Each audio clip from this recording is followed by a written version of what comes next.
Okay, we're on Project G, and this is the SAGE projects, and this is for Math 122. So, kind of looking through it, says find a fourth degree polynomial of this form over here, and to find blah, blah, blah. This reminds me of Math 122 material where you were introduced to Taylor polynomials, all right? So I'm going to say it's not a bad thing to be doing if you can do that, all right? So you may have to go back and, if you haven't studied that section yet, wait till you study that section before you do this project over here. But it's relatively speaking not a bad thing to fit, all right? So, fit f of x to p of x. What do you want to do? That the functions match each other. Another thing you want to do is make sure the derivatives are matching each other. And certainly I went through that, and we got a result over here.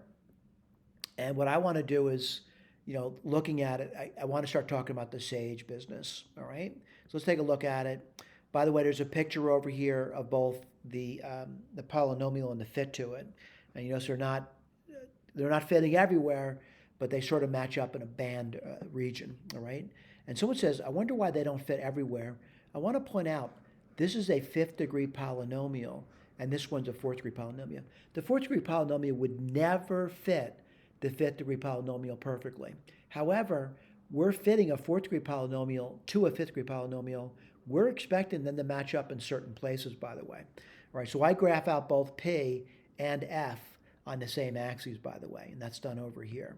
All right. My goal over here is, kind of, walk you through it and, talk about this, that SAGE has these things built in.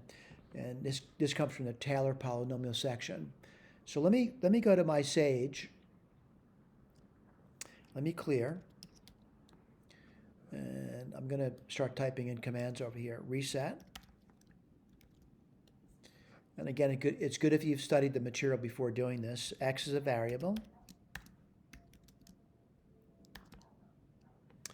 And then I guess I defined f of x. Let me do that, f of x. And f of x is equal to x to the fifth power. Again, you may have to look back over your notes if you can't remember that. Certainly, I would say it's not memorable either, but I want to point out what I mean by going back over your notes. That when you go back over your notes, let me point this out to you. What was f of x? It's x to the fifth minus 4x squared. All right? Let me go back to my SAGE. I'm just scrolling through the document. Whoops. And p of x, I'll write this down for you. P of x was actually a Taylor polynomial fit, Taylor, Taylor. And we were trying to take f of x. The variable is x. And we were centering it at 1, and we're taking it out to the fourth degree. All right, now when we did that by hand, it took us some time, but we were able to do that. Now if I want to display p of x, it looks like this over here. All right? All right, so what do I want to do? All right, we did that. I displayed p of x. I want to plot PLOT. I'm going to use different notation. I'm going to use square brackets. I'm listing things. And I want to graph f of x, and I want to graph p of x on the same axes, by the way. All right? So x min, I'm going to say equals minus 1. X max equals 2. Whoops. Y min. Remember, if you make a mistake, it's not going to blow up. You can always retype it if you have to. And Y max would be 3. It launches my viewer. What does it give me? It gives me both the fifth degree polynomial and the fourth degree polynomial. You notice again, they're impeccably well fit in a certain band region. By the way, the center is at 1. You expect a perfect fit at 1, by the way. But as we start moving away from 1, the fit isn't so good over here. By the way, the fit appears to be impeccably good over here. It's over here it seems to be getting pretty bad. All right? So again, I want to point out that I went through that. And if you want, certainly I would recommend you do this as well. But I'm doing another Taylor polynomial, fifth degree fit.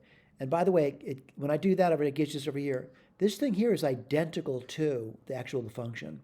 You may not know that until you expand it, but it's identical to that. All right? Let me make sure, maybe I should show that to you. So let me go back to my SAGE, and let me do Q of x. Whoops, sorry about that. And Q of X is going to be this Taylor thing, but I'm taking it out to 5th degree. And so I'll change the 4 to a 5. Whoops, made a mistake. I see the mistake right. I didn't put an equal sign down there. And what am I saying? I'm saying, I'm going to, the truth of it, I hope I can do it, by the way. I am saying f of x is identical to q of x now. And I would expect that. What does it say? True, all right? But if you were to look at q of x looks like this, and what does f of x look like? It looks like this over here, all right? They really don't look alike. But if you took q of x and expanded it, let's see what happens. And we get exactly the same thing, all right? All right, that kind of closes it out. You know, an introduction that you can do Taylor polynomials using Sage. That's nice to know because they're tough to do by hand sometimes. But nonetheless, you should be able to do problems by hand. That's the whole point of this. Thank you so much for paying attention, though.